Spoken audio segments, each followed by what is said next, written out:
Vamos lá, meus irmãos, vamos lá, começando o nosso 5º dia de aula de Teologia Sistemática 3, Cristologia e Soteriologia. Já oramos, como é costume, e as nossas aulas estão sendo gravadas. Mais uma vez, graça e paz. Amém. Graça e paz. Boa noite, meus irmãos. Vamos lá, meus irmãos. Na terça-feira, aliás, né, tivemos aula sobre a ressurreição. Vamos continuar falando hoje sobre a ressurreição. Vamos entrar nos ofícios de Cristo e eu pretendo hoje concluir esse bloco. Já estamos na 5ª aula. Dando tempo, a gente já começa a aplicação das doutrinas da redenção, tá bom? Até porque temos muito material aí para a gente estar trabalhando, então vamos correr, tá joia? Deixa eu aqui ler um texto bíblico. Como é costume, meus irmãos, eu gostaria de ler um texto bíblico com vocês mais uma vez. Nós lemos na terça-feira e eu queria ler novamente com vocês. Vamos ler Romanos, capítulo de número 8? Romanos 8, 11. Quero ler com os irmãos, agora no início, Romanos 8, 11. Quem quiser, pode ler para nós, indiferente da sua versão. Posso ler, pastor? Por favor. Se habita em vós o Espírito daquele que ressuscitou Jesus Cristo dentre os mortos, esse mesmo que ressuscitou a Cristo dentre os mortos, vivificará também o nosso corpo mortal, por meio do seu Espírito que em vós habita. Passou uma moto, Gil? Vou pedir para você... Não, é o meu aqui, pastor. Eu vou... então porque tá. aqui passa muita moto. Então tá, bloqueia para nós, irmã. Por favor. Então, vamos ler de novo, Gil? Ler Romanos 8, 11, por favor. Se habita em vós o Espírito daquele que ressuscitou Jesus dentre os mortos, esse mesmo ressuscitou a Cristo dentre os mortos, vivificará também o vosso corpo mortal, por meio do Espírito que em vós habita. Amém. Na terça-feira, aliás, eu comentei com vocês sobre isso, que eu acredito que o Pai, o Filho e o Espírito Santo participaram da ressurreição de Jesus. E principalmente com base nesse texto, nós notamos que o Espírito Santo atuou também na ressurreição de Jesus. E hoje nós estaremos trabalhando sobre esse tema, dissecando ele melhor. E eu queria apenas afirmar aqui para os irmãos o seguinte: sabendo que Jesus ressuscitou e que o poder de Deus atuou sobre um corpo que já estava morto, que era o próprio corpo de Jesus. E aqui o texto de Romanos 8 mostra que o Espírito Santo atuou sobre o corpo de Jesus e atuará sobre os nossos corpos. É por essa razão que quando nós cremos em Deus de todo o nosso coração, nós obtemos vitória contra um dos maiores inimigos de Deus, que é o nosso próprio corpo, a nossa própria carne. Dr. Russell Shedd, pastor Russell Shedd, diz que nós temos 3 grandes inimigos. O primeiro deles é o diabo, o segundo deles é o mundo, esse sistema caído, e o terceiro grande inimigo do ser humano, e ele inclusive enfatiza, e eu também acredito nisso, e o maior de todos é a nossa carne, as nossas inclinações caídas. Se Jesus venceu o diabo na cruz, se Jesus venceu esse mundo, esse sistema, Jesus também pode vencer a nossa natureza caída. E esse texto é uma promessa de Deus para nós, que assim como Deus teve o poder de, pelo poder do Espírito Santo, ressuscitar o corpo de Jesus, fazendo com que aquele corpo sem vida passasse a viver, o nosso corpo, a nossa alma e o nosso espírito, mesmo que morto, pode viver pelo poder do Espírito Santo. Tá bom, meus irmãos? Deixo essa breve reflexão para a gente mergulhar nessa doutrina tão importante, que é a doutrina da ressurreição. Ele vive. Amém? Maravilha. Glória a Deus. Ele vive. E essa é a razão de estarmos aqui. Não é pela nossa nossa autojustiça, virtude pessoal, é porque o nosso mestre vive. E já que ele vive, ele pode nos sustentar com a mão dele. Amém? Graça e paz, pastor. Pastor Rai, irmãos, graças e paz a todos. Joia. Então, Amém. meus irmãos, vamos lá, vamos dar continuação, né? Nós paramos o nosso livro-texto na página 513. 513 no livro-texto. E então a gente vai continuar a partir da página 513.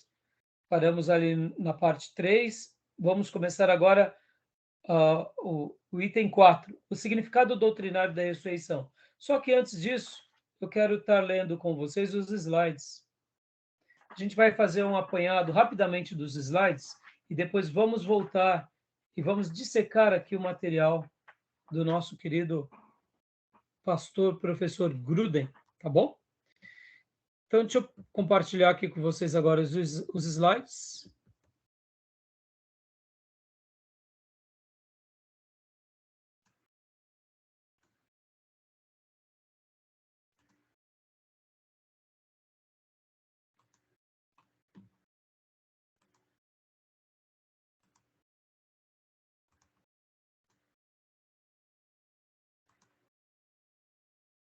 Estão vendo? Ressurreição e ascensão. Pastor, para mim não apareceu, não. Os demais irmãos apareceram? Para mim está aparecendo a frase. Para mim apareceu. Tá. Vai vendo aí, pastor Johnny. Pode ser minha internet mesmo. Vou atualizar aqui, peraí. Então, e agora? Agora apareceu uma caverna com uma imagem bem interessante. É como se fosse o túmulo, né? Que tinha sim. aquela pedra na frente. No fundo, seria mais ou menos como se fosse Agora, o lugar que se coloca o corpo e o avental, sem o corpo. agora entendi. Então, ressurreição e ascensão. Evidências do Novo Testamento. Na última aula, nós trabalhamos muito sobre esse ponto, que foi sobre as evidências do Novo Testamento. Falamos um pouco sobre a natureza da ressurreição de Cristo, comentamos também sobre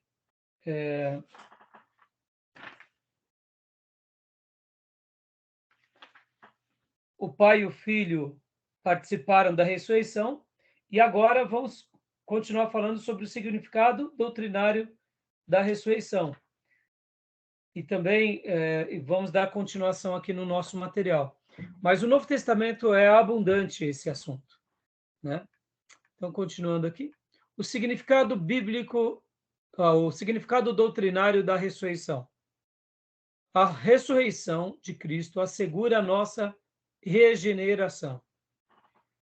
Guardem essa ideia, irmãos. A ressurreição assegura a regeneração. Já já eu vou explicar melhor. No texto que acabei de ler com vocês, de Romanos 8:11, eu disse o seguinte, que assim como o Espírito de Deus atuou no corpo de Jesus, e houve um milagre ali, quando o Espírito Santo de Deus vem sobre nós, há um milagre no nosso corpo. Esse corpo caído, como eu mencionei há pouco, parafraseando nosso querido pastor, professor Russell Shedd. Podem ver, irmãos, que a conversão é o maior milagre que acontece na nossa vida. Quando nós passamos a ter vontades que jamais imaginávamos. Vamos colocar aqui uma delas. Vontade de se consagrar, irmãos. Isso é uma loucura. Nós essa era uma ideia, por exemplo, que fugia da nossa pauta diária, ou quem sabe da maneira de pensar. Quem é que vivia uma vida pensando, puxa, eu preciso me consagrar mais? A gente queria ganhar dinheiro, queremos ainda, é óbvio, Mas pode ver que hoje as nossas tomadas de decisões não são tomadas de decisões simplesmente pela causa em si.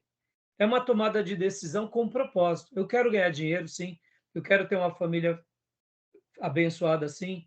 Mas qual é o meu propósito? Sobretudo, é glorificar a Deus, é fazer a vontade de Deus. Então, como eu estava dizendo há pouco, citando Romanos 8:11, o Espírito Santo ele pode atuar também nos nossos corpos mortais.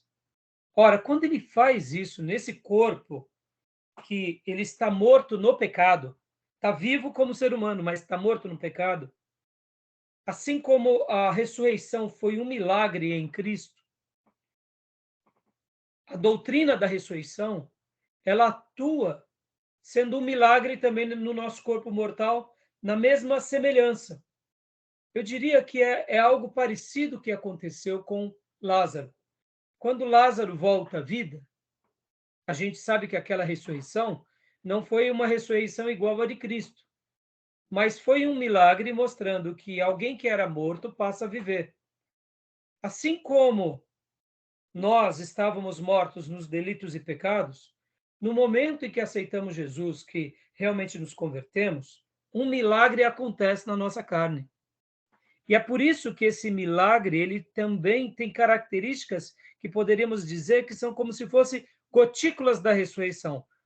Por essa razão que o Gruden vai trabalhar agora, mostrando que a ressurreição de Cristo assegura a nossa regeneração. Ou seja, esse corpo que anteriormente só pensava em coisas erradas, agora ele começa a ter desejos que vai na contramão da sociedade, vai na contramão do mundo. Como eu acabei de dizer, por exemplo, o desejo da consagração, o desejo de fazer a vontade de Deus, o desejo de tentar amar os oponentes, amar até, quem sabe, o inimigo. Isso é uma loucura.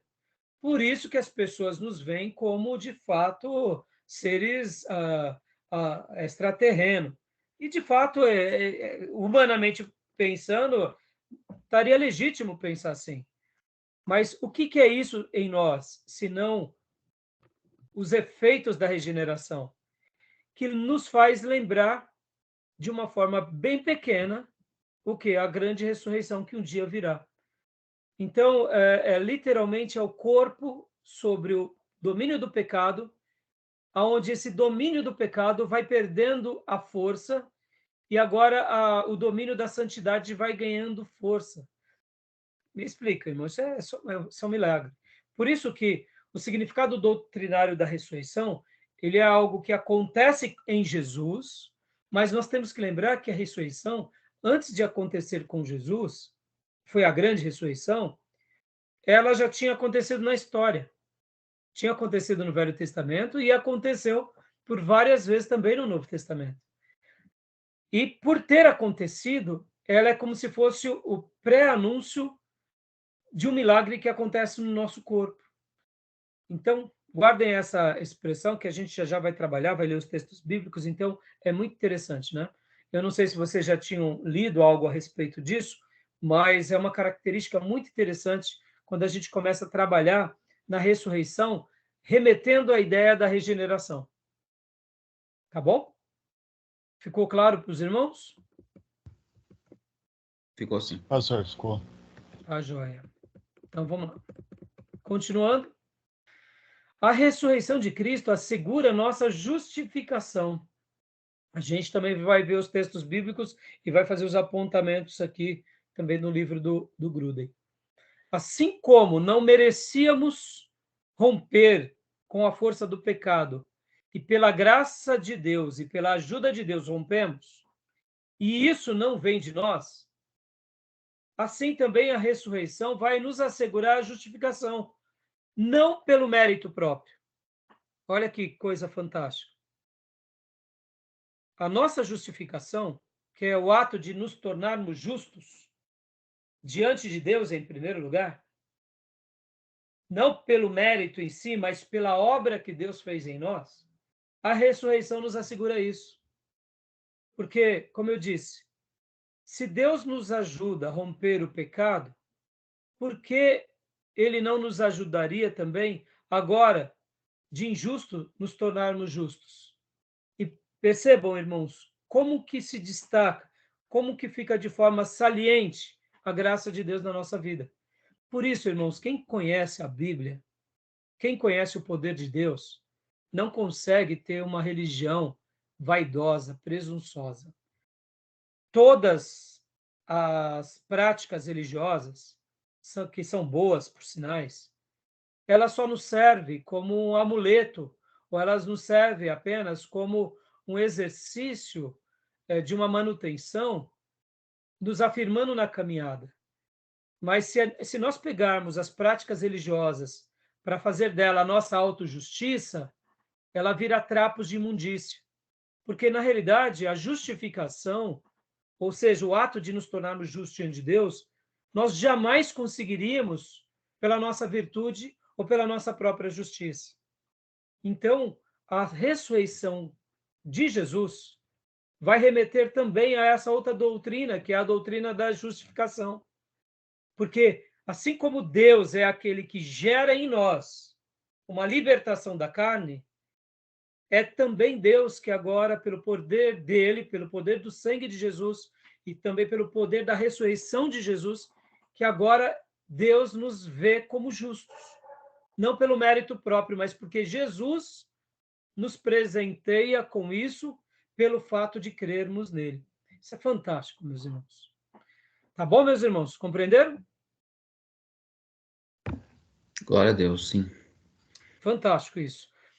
E a ressurreição de Cristo assegura-nos de que iremos receber igualmente corpos perfeitos, ou seja, aqui remete à ideia da perfeição, mas não só da perfeição, mas tem uma doutrina também, que a gente vai tratar num próximo módulo, semana que vem, que é a doutrina da glorificação.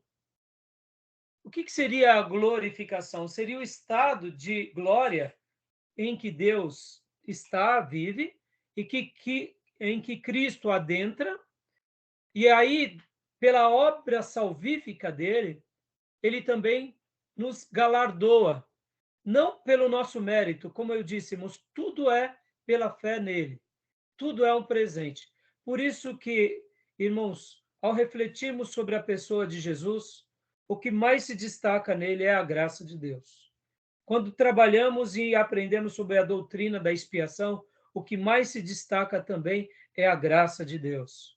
Agora, falando sobre a regeneração em nós, é a graça de Deus. A justificação, ou seja, como pode uma natureza injusta, um ser humano injusto, se tornar justo? É a graça de Deus. E agora vem como um desfecho um corpo perfeito, que na próxima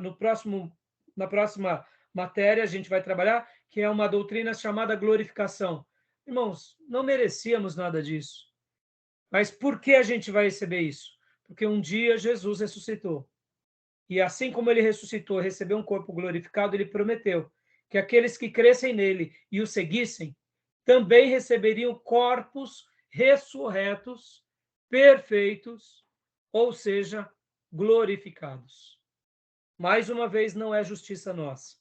Por isso, irmãos, que estudar a Bíblia só nos põe de joelhos, com a boca no pó, dando glória a Deus, porque é Deus quem fez essa obra linda por nós. Perceba, irmãos, por isso que não tem espaço para a nossa autojustiça, não tem espaço para a gente comprar a fé, comprar a bênção, não tem espaço para a gente adorar mais nada nem a ninguém, só a não ser o próprio Cristo, porque ele fez tudo por nós. E o significado doutrinário da ressurreição, a tese central é essa. Jesus nos regenera, Jesus nos justifica e Jesus nos aperfeiçoará. E podem ver, irmãos, não há um cristão piedoso que já não começa vivendo, eu diria, essas gotículas dessa perfeição na sua vida. Porque o que é a perfeição se não o desejo de se consagrar, de se arrumar, de se ajeitar? Então é fantástico, não, meus irmãos? Tudo bem? Ok. Tranquilo, meus irmãos? Querem fazer algum comentário em cima dessas três ideias? Por mim, tranquilo, pastor. Fantástico, né? Então tá bom. Então, maravilha até aí? Amém. Ó, então vou agora aí, vamos para o livro texto agora, meus irmãos, vamos para o livro texto. porque agora no livro-texto,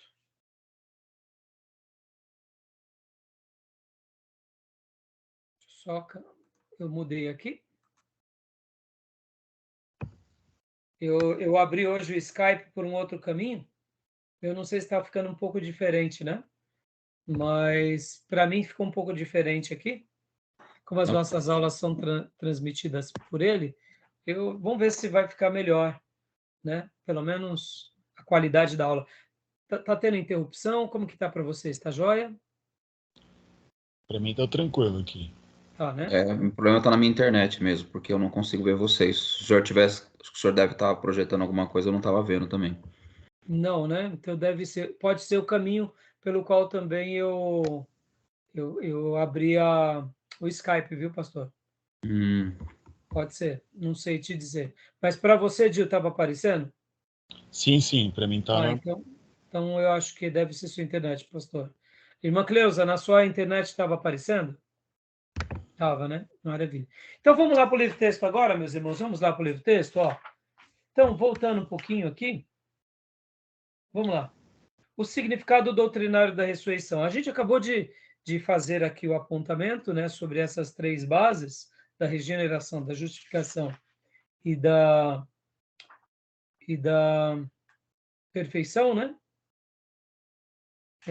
De corpos perfeitos, mas vamos ler um pouco aqui algumas linhas do livro-texto. Página 513, pastor. Leia para nós aqui o item A, por gentileza. Pois não. A ressurreição de Cristo assegura nossa regeneração. Pedro diz que Deus, abre aspas, nos regenerou para uma viva esperança mediante a ressurreição de Jesus Cristo dentre os mortos, fecha aspas. 1 de Pedro 1:3.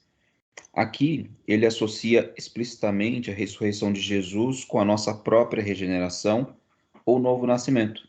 Deixa eu dar uma pausa aqui, pastor, por favor. Pois não. Olha que fantástico, meu irmão. O que é o novo nascimento na vida de um cristão?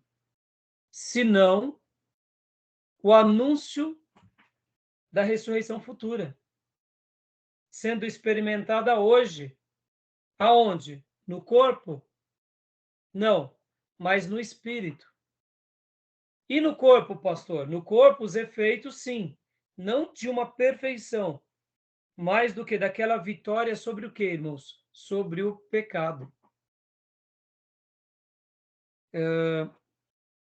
Uma das coisas que nós não notamos, irmãos, mas é uma das maiores mensagens nossas, como testemunho, é quando não pecamos. Simplesmente não pecamos. As pessoas, elas estão olhando e nos observando o tempo todo. E elas não esperam de nós perfeição, elas esperam de nós caráter. Mas uma das mensagens que mais destaca para qualquer pessoa que está ao nosso redor é: por que fulano não agiu assim? Se no passado ele agia. O que está acontecendo com aquela pessoa? De uma forma direta e indireta, aquela pessoa está dizendo assim: o que fez o fulano ou a fulana mudar? Então, quando nós, de fato, realmente vivemos esse princípio da regeneração, não aquela regeneração, irmãos, como lavagem cerebral. Vocês vão de convir comigo, irmãos, que toda religião tem o seu formato. E toda religião tem o seu padrão, tem o seu case. Toda religião, você se ajusta àquele padrão. Mas vocês vão de convir comigo que só há transformação em Jesus. Fora de Jesus não há uma regeneração.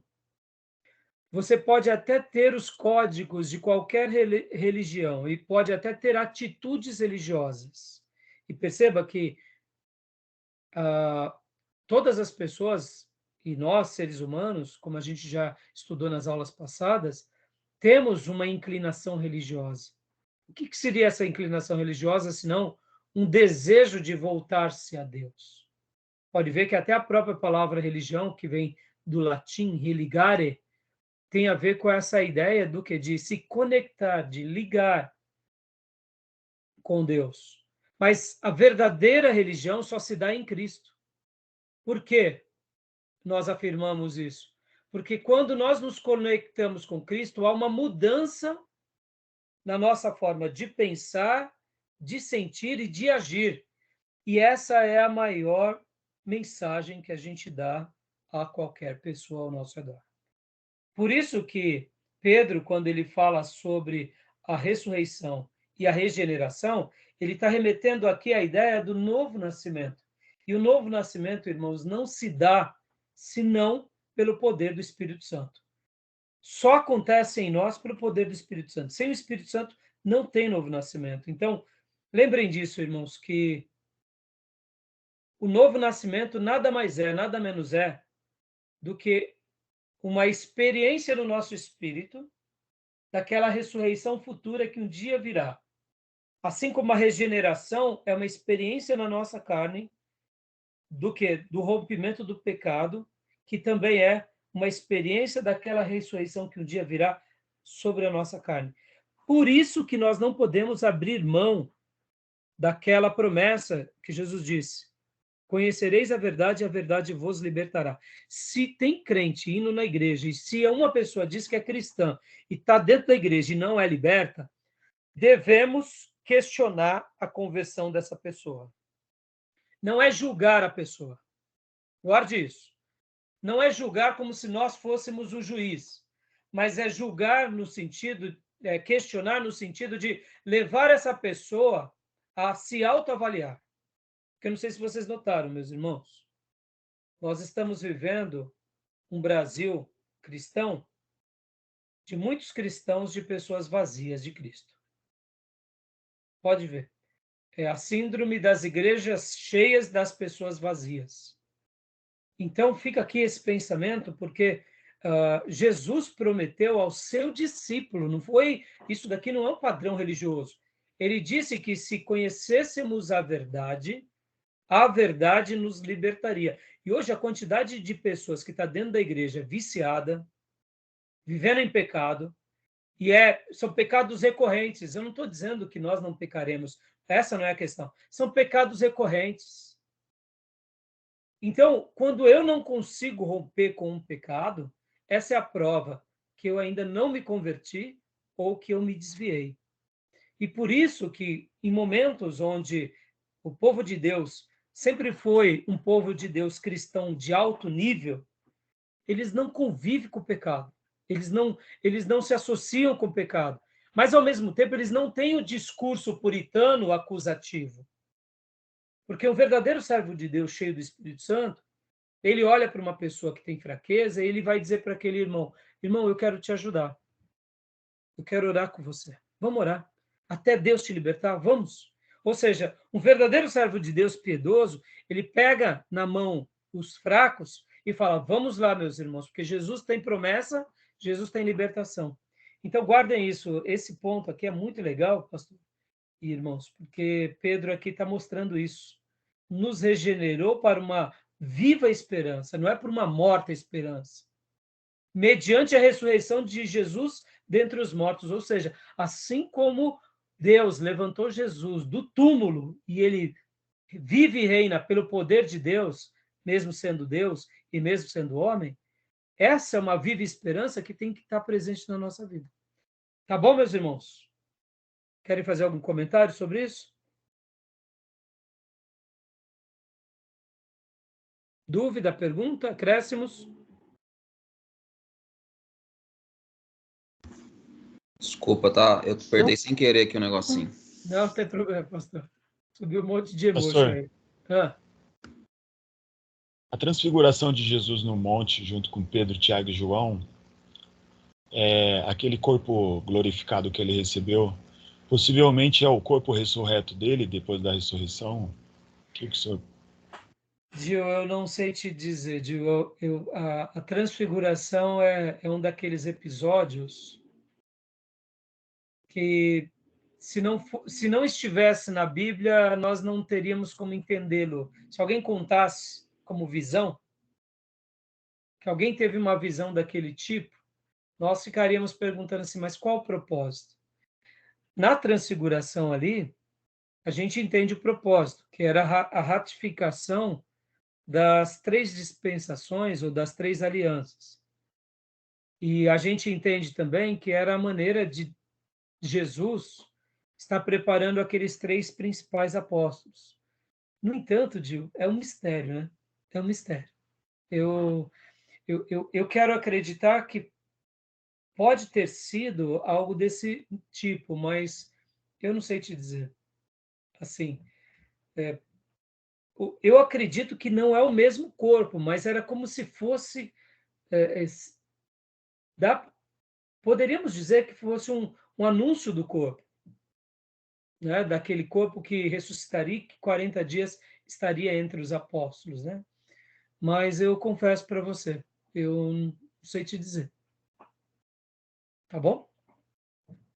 Ok, Pastor, pastor. Pastor Johnny, pode ler para nós, continuar, por gentileza? Acho que a linha dele caiu, pastor. Estou vendo, pelo menos... Ah, tá, deve ter caído. Então, leia para nós, Gil, a continuação do texto, por favor. Ele parou aqui, Novo Nascimento.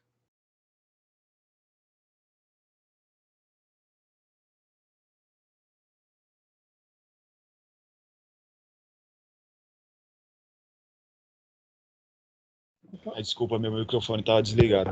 Pode ler. Esse parágrafo aqui, pastor, Paulo associa a ressurreição de Cristo com poder? Não, não. O outro parágrafo, o pastor Johnny começou a ler e ele leu só as 4 primeiras linhas. Ok. Depois do Novo Nascimento. Quando Jesus ressurgiu dos mortos,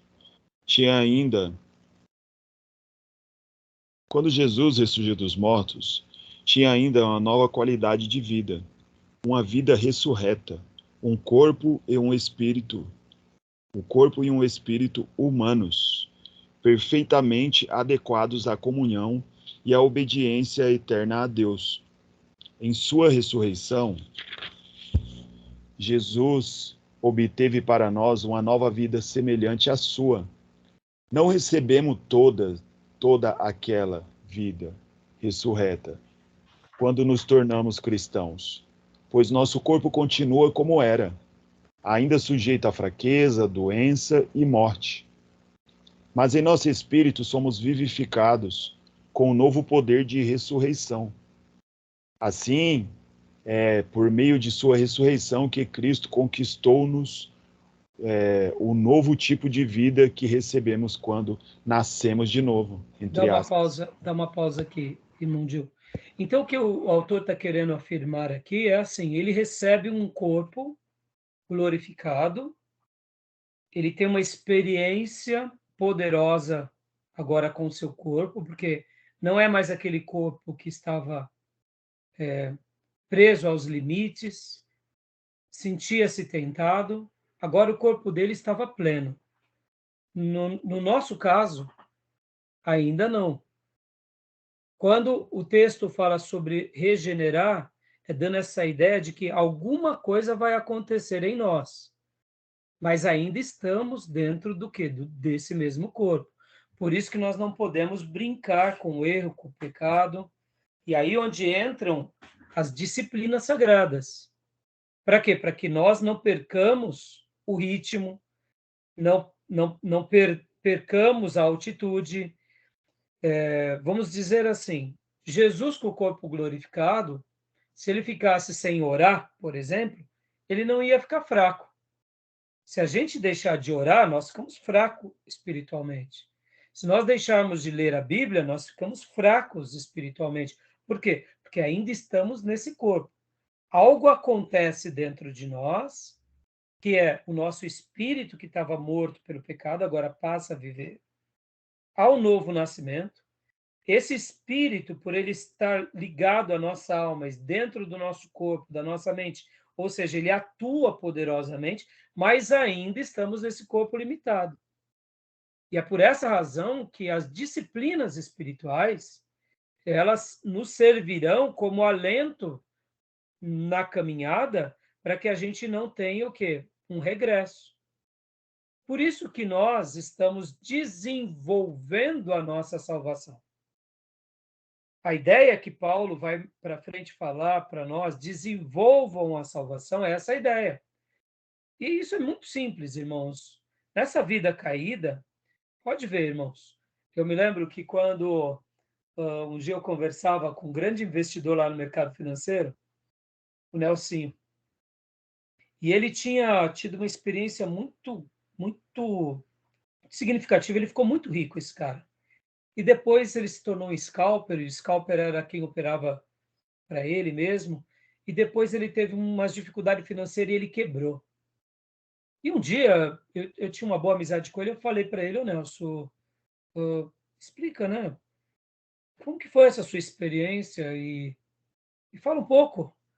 Não estou aqui para te julgar, mas você ganhou dinheiro pra caramba e, de repente, você agora, né, praticamente quebrou. E ele me falou uma frase que eu nunca mais me esqueci. Ele falou assim, sabe, Rai, o dinheiro não aceita afronta. Se você chega para o dinheiro e fala assim, vai embora, ele fala, estou indo e não volto. Aí eu olhei para ele e falei, como, Nelson? Ele falou, eu ganhei muita grana, e ganhei mesmo. De cara eu já dei uma BMW para minha mulher, fomos morar no condomínio mais top, e da mesma forma que eu ganhei, eu não soube administrar. Eu fui fazendo tudo o que dava na telha. Quando veio as crises, eu já não tinha muito capital e, resumindo, eu precisei me descapitalizar, tomei umas trombadas, fiz umas operações erradas no mercado, quebrei. Eu olhei, respirei fundo assim, e nunca tinha ouvido até então aquela frase, que o dinheiro não aceita afrontas. Irmãos, podem ver, a quantidade de pessoas na vida que ganham na loteria e voltam a ficar pobres é por quê? Porque o dinheiro não aceita afrontas. Na realidade, se uma pessoa não aprende a administrar os seus recursos, eles vão embora. Mas se eles são recursos que são muito bem administrados, zelados, ele pode até passar dificuldade, mas passará menos dificuldade do que aquele que foi leviano. Nessa vida caída, a disciplina ela é fundamental. Alguns vão dizer que a disciplina é a rainha das virtudes, para tudo. Tem uma frase muito interessante de Aristóteles que fala sobre a questão da excelência. Como nós alcançamos a excelência? Pela repetição, e pelo exercício, e pela disciplina. Que isso remete à ideia? Remete à ideia o seguinte, que no momento em que eu paro de ter disciplinas, ou eu limito o meu crescimento, ou eu já estou numa decrescente. Pode ver que os próprios atletas, eles aposentam porque eles chegam no máximo do seu potencial, da sua capacidade fisiológica. E mesmo que a mente pense algo, o corpo já não acompanha. Então, eles já sabem, está na hora de aposentar, deu o limite do corpo. Aí eles vão fazer outra coisa. Mas por que eu estou falando isso? Nessa vida, meus irmãos, e não é diferente na vida espiritual. Por isso que não tem como ser cristão piedoso sem disciplina, sem prática. Sem o quê? Essa atitude constante de zelo. Porque assim como o dinheiro não aceita afronta, a ausência da disciplina também. Nós não nos tornaremos mais piedosos gastando tempo com tolice. Nós não teremos saúde comendo o que é errado. Nós não teremos um corpo saudável sem praticar atividade física. Então percebam que enquanto estivermos nessa natureza caída, a disciplina com a vida é importante e com as coisas sagradas ela é muito mais importante. Por essa razão que Deus nos deixa o seu manual de disciplina, que é a Bíblia. E por isso que quando nós nos condicionamos a essas disciplinas sagradas, nós vamos rompendo com vários obstáculos. E aí onde entra o calcanhar de Aquiles, aí a gente vai se sentindo melhor do que o outro. E aí é onde é a tolice. Na realidade, a gente só está elastecendo os nossos bíceps espirituais, a nossa capacidade cognitiva, nosso discernimento, pela graça de Deus. É o poder dele sobre nós. É claro, há a nossa disciplina, mas se não fosse Deus, irmãos, nós jamais cresceríamos espiritualmente. E se a gente cresce espiritualmente, é por causa da graça de Deus em nós. Então, por isso que não tem espaço para vaidade, né? Então, aqui o autor ele está mostrando mais ou menos isso. Olha, o novo nascimento virá sobre nós. No entanto, ainda a gente está nesse corpo. E esse corpo, ele pende para o mal. Logo, como você vai neutralizá-lo? Com disciplina. Disciplina se voltando para Deus, fugindo das coisas erradas. Disciplina tendo exercício no que é correto. E é por isso que eu digo mais uma vez que ser um filho de Deus é um milagre, irmãos. Pode ver. As disciplinas sagradas, além de nos deixar mais fortes espiritualmente, ela nos deixa com o coração mais repleto de gratidão, porque a gente passa a ter experiências com Deus. E por isso que o próprio Jesus vai dizer assim que os mandamentos de Deus não são enfadonhos. Isso é fantástico, irmãos. Pode ver, a gente vai crescendo nas habilidades e, ao mesmo tempo, vamos nutrindo nosso coração com humildade. Não permitimos com que a vanglória afronte, porque se a vanglória tiver crescendo em nós, isso é prova de que alguma coisa a gente está fazendo de errado. Mas se a gente cresce nessa postura de humildade, a gente não se cansa. A gente pode ficar cansado, sim, de uma tarefa, de um evangelismo, de uma aula, de uma pregação, porque é um embate espiritual, mas não é aquele desgaste de nos pôr peso, não é aquela coisa assim, oh, não aguento mais, é prazeroso, há um regozijo, mesmo nesse corpo caído. Então, o autor está trabalhando em cima dessa premissa, fazendo essa comparação, que no corpo de Jesus, quando ele ressuscitou, ele já estava ali na perfeição. Mas nas outras ressurreições, são milagres que atestam para aquela grande ressurreição. Nós nunca tivemos, pelo menos na nossa geração, eu já ouvi testemunhos de pessoas que passaram quase que pela morte, mas sendo honesto, irmãos, imagine você ver uma pessoa que nem foi Lázaro se levantar do túmulo.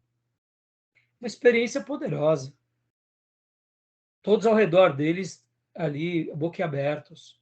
Então, o milagre ele só atesta para mostrar o seguinte: olha, eu estou aqui, meus filhos, eu estou trabalhando na tua vida. Sou eu que estou fazendo, então só me glorifique e me segue. Então, na realidade, a ressurreição de Cristo é essa grande conquista. Então, leia para nós, Gil, agora essa última frase, por gentileza. Pastor Johnny, caiu sua linha? Pedi para o Gil continuar. Depois você lê daqui. Combinado. Tá bom? Gil, continua lendo para nós de onde você parou. É por isso que Paulo pode dizer que Deus nos deu vida juntamente com Cristo. Pela graça sois salvos, e juntamente com ele nos ressuscitou. Efésios 2, do versículo 5 ao 6. Conferir Colossenses 3:1.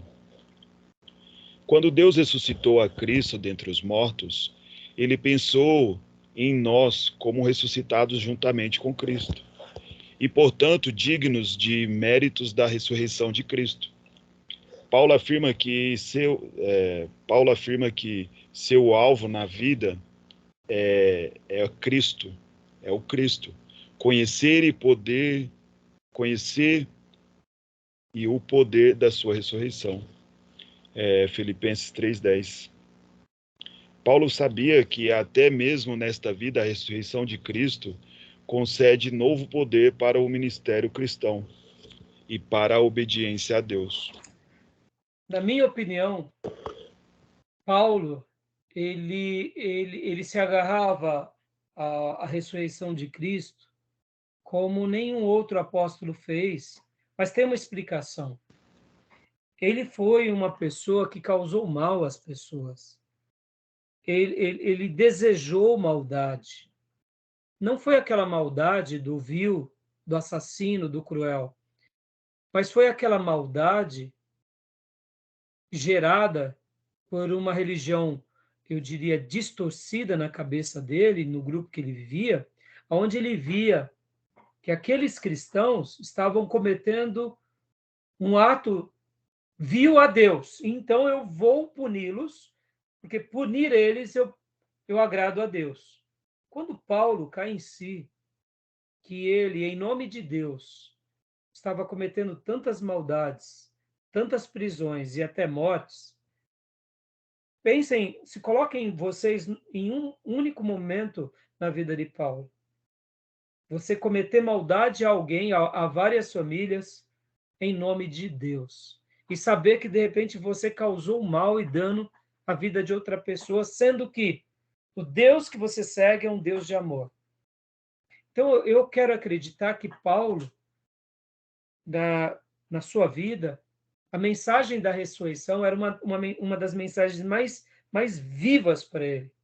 Porque esses sentimentos que ele tinha, esse desejo de querer aplacar o crescimento do cristianismo e neutralizar, mesmo que ele não fizesse isso por uma maldade em si, mas não deixava de ser uma maldade. Então, quando Deus se revela para ele no caminho de Damasco, e que ele passa por essa experiência, e ele começa a cair em si, que o que ele estava fazendo aos cristãos, ele estava fazendo a Deus. E perceba que quando Paulo tem a visão de Jesus e Jesus se manifesta para ele, pode ver que as palavras de Jesus Paulo, Paulo, porque tu me persegues. Ora, ele estava a serviço do Deus de Israel, achando que, neutralizando os hereges, ele estaria glorificando a Deus. E agora vem o Deus de Israel e fala para ele, por que você está me perseguindo? Olha só, Paulo cai em si, que ele estava ferindo não só ao próximo, mas muito mais a Deus. Porque quem persegue um cristão, persegue o próprio Cristo. E ele, como esse ser piedoso e temente ao Deus de Israel, ele cai em si, ele se arrepende, etc. e tal. Nós conhecemos a história. Mas eu quero dizer o seguinte, irmãos, que a mensagem de Paulo e o poder da ressurreição era vivido por ele, na pele. Por isso que ele pregava com tanta ousadia. Jesus ressuscitou dos mortos, porque eu era um morto, que em nome de Deus fazia maldades, mas agora, para a glória de Deus, eu vou fazer as outras coisas. Então, ele vivia na experiência dele o poder da ressurreição. E é por isso que a ressurreição atesta essa questão, irmãos. Por isso que eu falei há pouco, não tem como ser um cristão sem ser liberto. Se a gente está vivendo uma vida preso ao pecado, ou nós nos desviamos, ou ainda não nos convertemos. Não tem outra situação. Por isso que a gente precisa, né, olhar para a ressurreição como Paulo via. Eu quero conhecer o Cristo e o poder da sua ressurreição. Então, toda vez, irmãos, que nós estivermos de uma forma ou de outra com qualquer fraqueza, nos nossos momentos de orações, clamemos a Deus e peçamos, Senhor, assim como o Senhor ressuscitou Jesus, me faz viver um milagre nessa área que eu não estou conseguindo vencer. Nessa área que está morta pelo pecado, derrama da tua vida. Tá bom, meus irmãos? Joia? Joia. Tranquilo? Amém. Ainda aqui na página 514, eu quero ler, Pastor Johnny, leia para nós, eu grifei aqui no livro texto, uma frase do Gruden, no parágrafo B, a ressurreição de Cristo assegura a nossa justificação. Depois de Filipenses, lá no meio desse parágrafo está Filipenses O exaltou, 2:8. né? Isso. Então, Deus o exaltou sobremaneira. Filipenses 2:9. Ressuscitando Cristo dentre os mortos, Deus Pai estava de fato dizendo que aprovava a obra de Cristo de sofrer e morrer por nossos pecados, que sua obra tinha sido completada e que Cristo não tinha mais nenhuma necessidade de permanecer morto. Não havia mais nenhuma pena a ser paga pelo pecado, nenhuma ira de Deus, nenhuma culpa ou motivo de punição. Tudo havia sido completamente pago e não sobrou culpa alguma. Na ressurreição, Deus estava dizendo a Cristo: eu aprovo o que fizeste e achaste favor diante de mim. Dá uma pausa, pastor, por favor. A ressurreição de Cristo assegura a nossa justificação. Ou seja, Jesus paga pelos nossos pecados, morre, não tem mais motivo para ele continuar morto, ele ressuscita. Na hora que ele ressuscita, é como se, de fato, Deus dissesse: todo o teu ato de justiça eu contemplo. E já que quem crê em você receberá aquilo que te pertence, é por isso que nós somos justificados em Cristo. Né? E por isso que não tem como a gente ter essa vaidade de dizer, por isso que eu vou na igreja dominicalmente, eu dou o dízimo, eu sou justificado. Não, meu irmão, isso tudo é obra, é obra. Né? Se a gente faz qualquer coisa achando que as coisas que fazemos nos darão a justificação, é tolice. A nossa justificação é simples pelo ato de crer nele. Como você acabou de ler, pastor, eu aprovo o que fizeste e achaste favor diante de mim.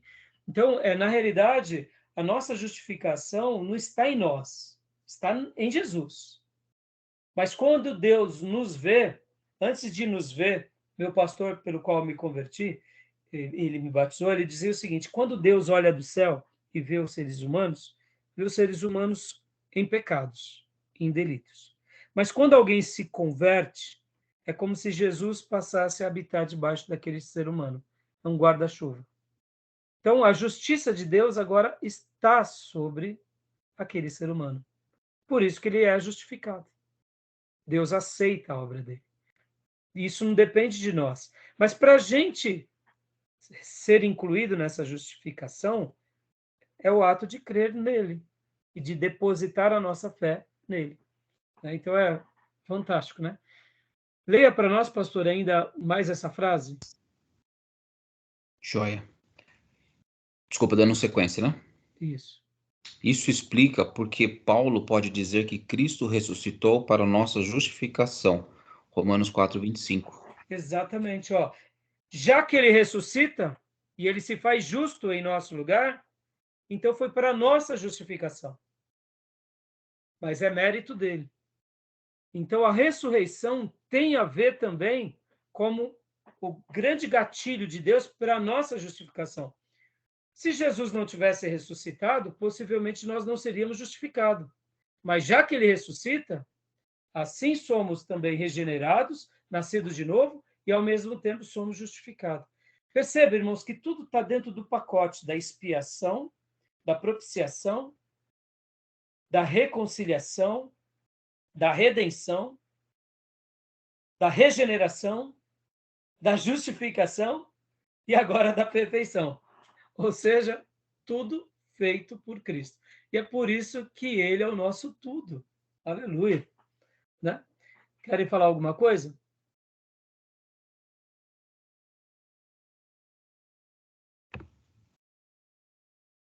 Não. Joia. Então, para a gente concluir agora, né, a questão da a ressurreição de Cristo assegura-nos que iremos receber igualmente corpos ressurretos. No Novo Testamento, associa várias vezes a ressurreição de Jesus Cristo com a nossa ressurreição corpórea final.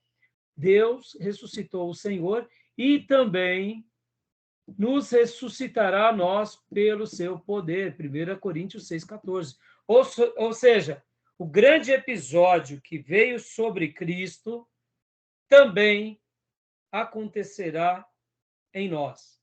Porque somos merecedores? Não. Jamais se esqueçam disso, irmãos. Nós só merecíamos o castigo e a condenação.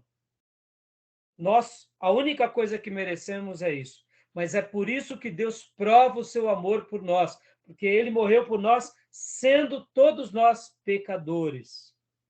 Logo, se ele ressuscitou, ele prometeu que ressuscitaríamos. O meu professor José Carlos, do seminário, dizia: se entrou um homem lá no céu e abriu as portas do céu, eu sei que eu vou entrar lá também. Então, que assim seja conosco também. Amém, meus irmãos? Tranquilo?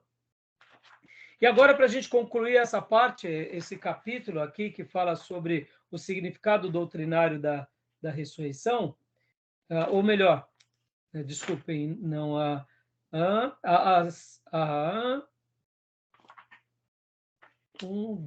não, aqui sobre a ressurreição, né? O sentido ético da ressurreição. Eu gostei muito dessa abordagem do Gruden aqui.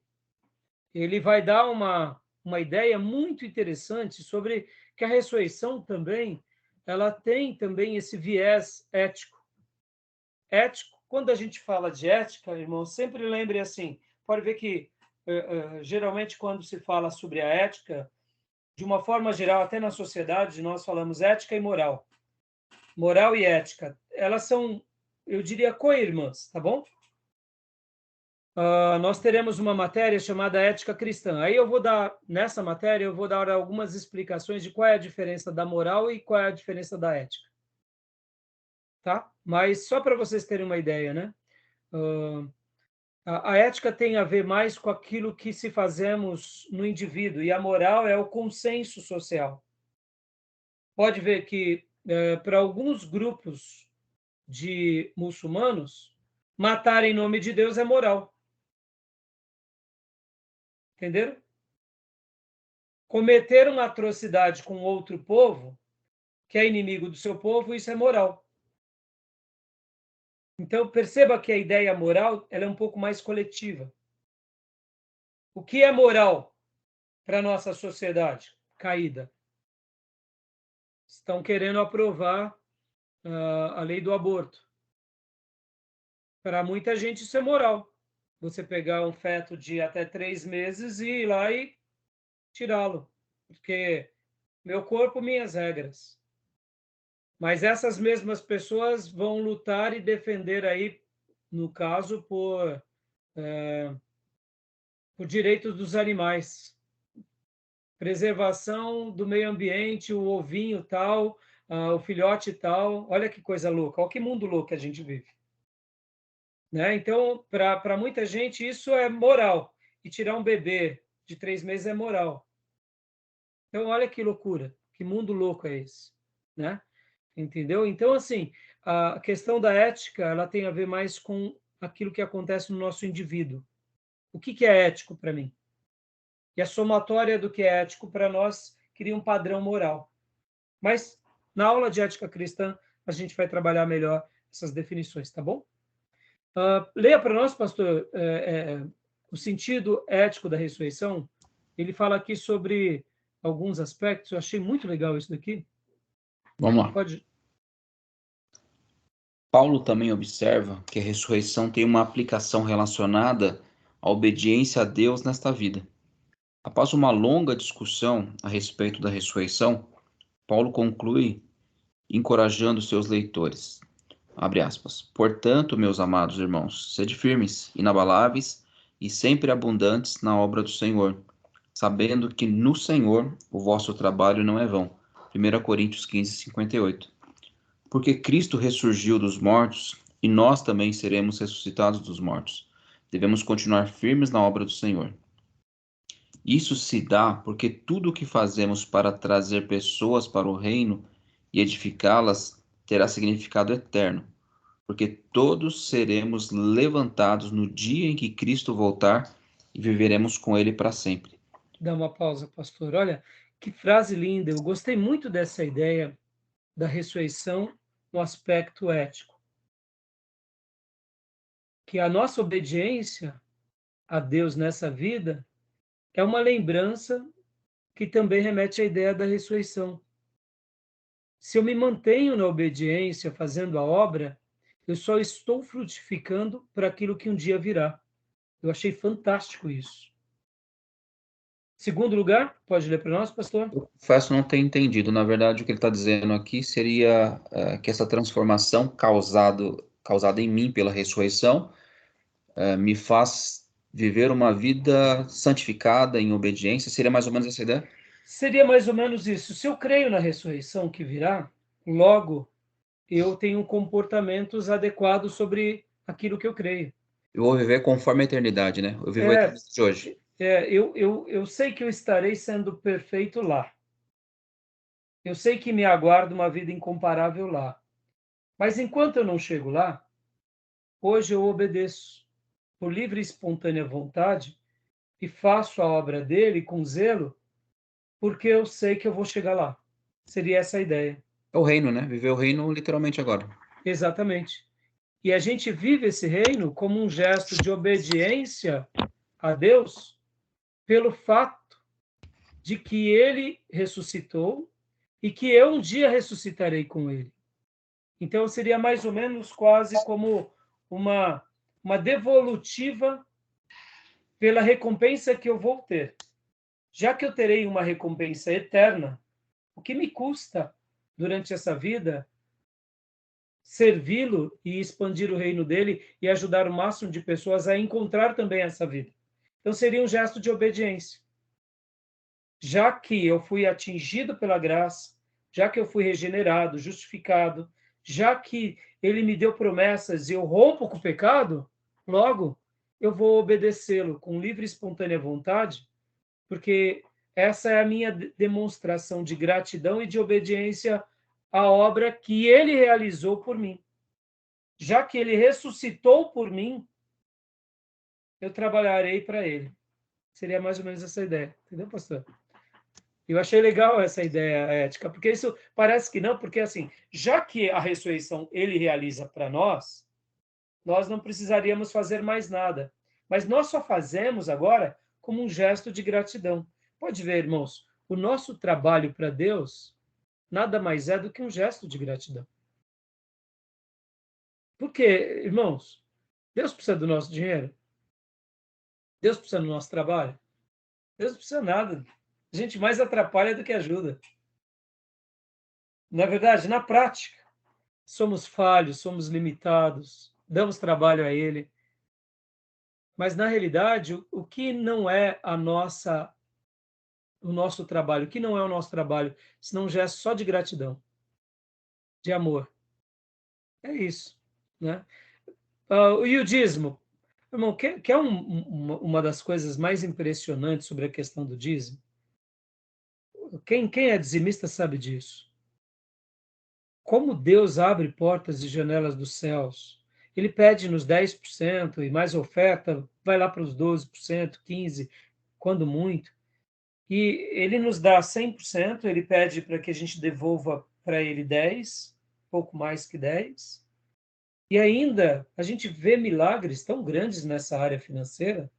Eu diria assim, tolos são aqueles que ficam barganhando com Deus, mas sejamos honestos, Deus não precisa do nosso dinheiro, né? Ele não precisava, mas podem ver que com tão pouco fazemos tanto para ele, né? O projeto igreja é sustentado pelas ofertas dos dizimistas. E podem ver, irmãos, que isso é o que mais fascina. Tem igreja rica e tem igreja pobre. Tem igreja muito rica, milionária, e tem igreja muito pobre, pobre, pobre. Em todas elas, o reino de Deus é expandido. Não é? É fantástico isso. Mas, pastor, no meio dos ricos com mais folga? Não sei. Irmãos, pode ver, as igrejas estão em todos os lugares. Como que Deus sustenta esse projeto igreja? Com o dízimo, com a oferta dos irmãos. Eu brinco com os obreiros lá da igreja, irmãos, que eu digo o seguinte: ser crente é uma coisa de doido. Porque quando muito quem ganha na igreja é só o pastor ou o missionário que é o sustentado por uma igreja. Uma comunidade razoavelmente grande tem um funcionário, ou no máximo 2 ou 3 quando precisa de alguém para limpar.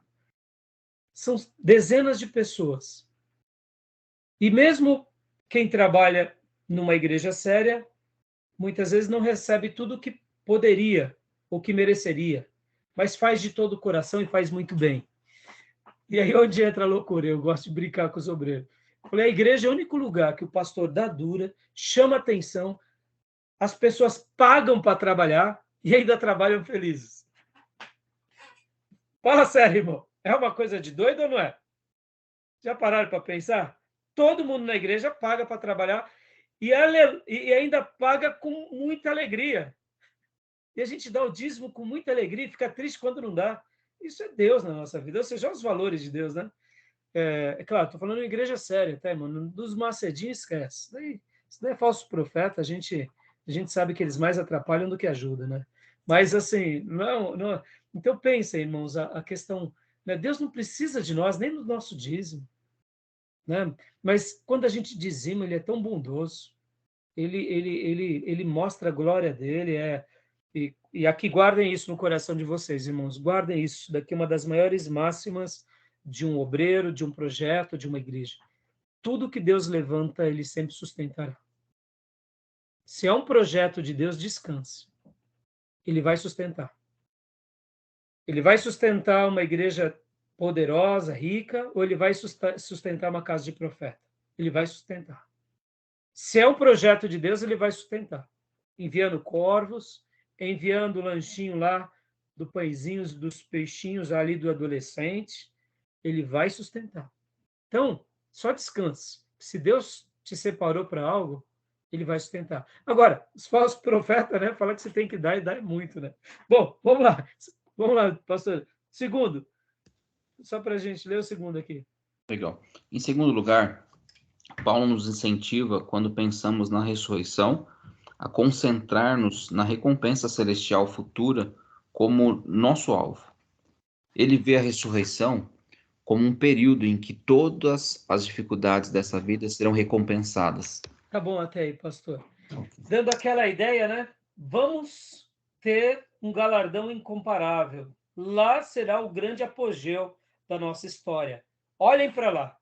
Esperem por isso. Por isso que o falso profeta promete uma vida aqui. O falso profeta fica falando que você vai enriquecer aqui. E um verdadeiro servo de Deus aguarda o galardão lá. E sabe que aqui a gente é peregrino em terra estranha, em terra estrangeira. Que tenhamos uma peregrinação maravilhosa, que possamos fazer coisas esplêndidas, mas ainda aqui é só uma fração do que nos aguarda lá. E os grandes galardões para a nossa vida estão lá. E agora leia o terceiro, pastor, para nós. Lá, uma terceira aplicação ética.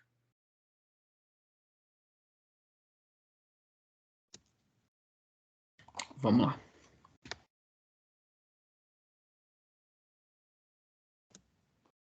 Aqui. Uma terceira aplicação ética da ressurreição é a obrigação de deixarmos de nos submeter ao pecado em nossa vida.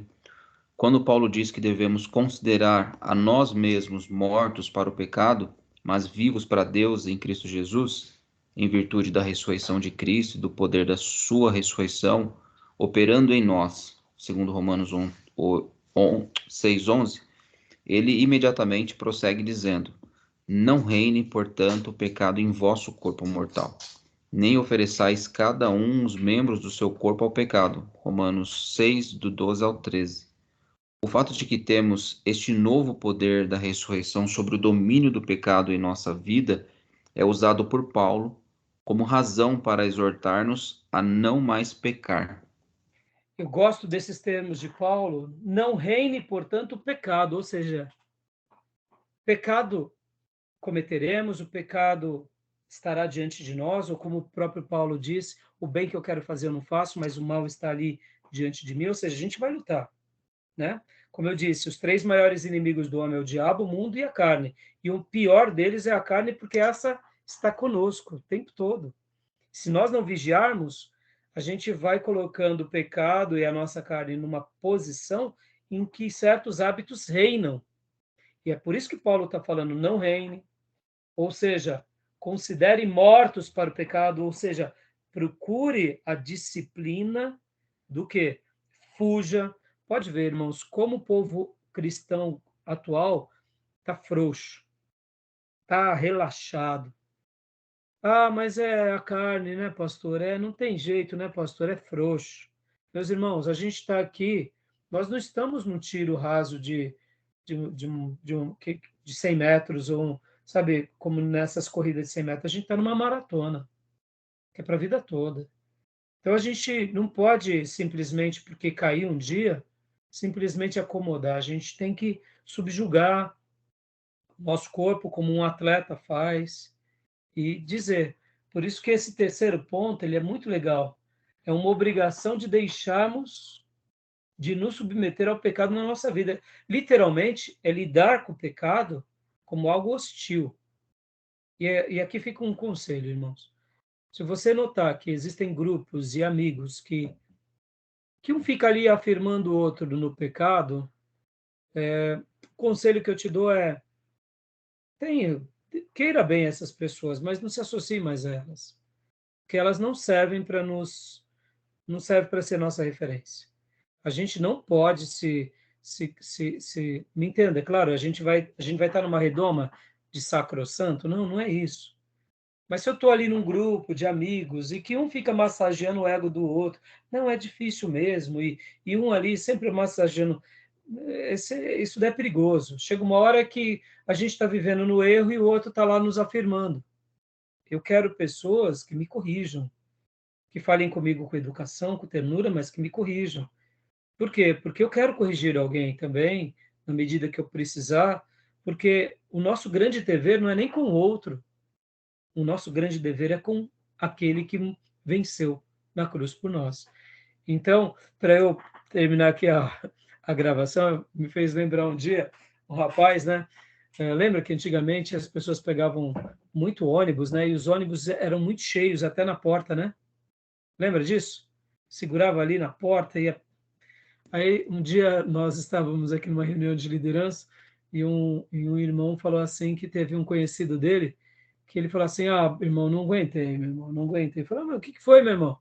Pô, eu estava lá na porta, chegou um cara por trás e, e pegou dos dois lados e me apertou. E aí eu cheguei para Jesus e falei, Jesus, dá licença, Jesus. Ele falou, dá licença, Jesus, e deu um soco. Aí, poxa, na hora que o irmão contou isso aqui, nós demos risada e tal, eu falei, mas e aí? Ele falou, desculpa, né? O irmão pediu licença para Jesus. Aí, na nossa brincadeira, foi o seguinte, já pensou se Jesus pedisse licença? Um minutinho, né? Por causa de nós, estávamos perdidos, né, irmãos? Sabe aquela ideia? Está chegando o carnaval, ô Jesus, dá licença, é carnaval, Jesus. Me deixa só uns dias, né? Meus irmãos, não tem licença, né? Porque se Jesus nos deixasse um segundo sem a proteção dele, o diabo acabaria conosco. Ou seja, não podemos pedir nunca licença para Jesus. Amém, meus irmãos? Tá bom, meus irmãos? Joia? Concluímos essa parte?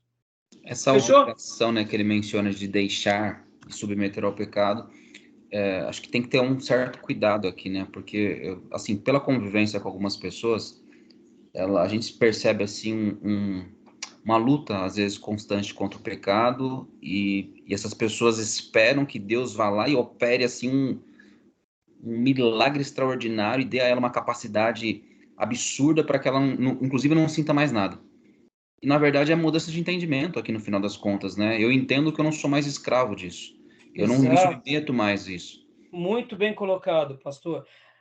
Hoje, muitos crentes têm uma ideia de varinha de condão, que o Espírito Santo vai chegar e vai tocar. Isso é magia, isso não é cristianismo. Isso aí. É mudança de entendimento. E por que Deus permite com que o processo seja difícil? Muitas vezes. Não seria muito mais fácil, realmente, no momento da conversão, vir um toque divino e tum! A gente vem kit auréola, kit, né, consagração. Seria muito mais fácil? Seria, mas aí eu digo, e é o nosso papel? Então quer dizer que a gente não, de repente, mudaríamos a nossa natureza. Aí seria fácil romper o pecado. O pecado tem a ver com essa questão da volição mesmo, como você falou. É mudança de mente e é o quê? Inclinação à obediência. Eu posso obedecer ou não. Eu quero romper. Por isso que você vê que muitas vezes Deus até permite com que tenhamos um obstáculo e ele praticamente se torna intransponível, e à medida que a gente só vai rompê-lo é o quê? Com o sacrifício, no sentido de nos colocarmos à disposição de Deus, nos lançarmos à obediência, reajustarmos a nossa agenda e as nossas práticas, a nossa disciplina aos valores dele e não aos nossos. Parabéns, pastor, é isso aí. Não tem varia de condão. Isso daí é Disney. Exatamente. Isso daí é Pixar, né? Então, tá bom, meus irmãos, passamos um pouco aqui da hora até, olha, me empolguei. A gente vai agora para a ascensão, e aí, nesse segundo bloco, a gente vai concluir essa matéria e já vai entrar nos ofícios, tá bom? Maravilha? Combinado. Fechou? Então tá bom, vou parar a gravação, vamos para o nosso intervalo. Tá bom, meus irmãos? Então, em instantes, voltamos. Tá bom? Até já. Até já.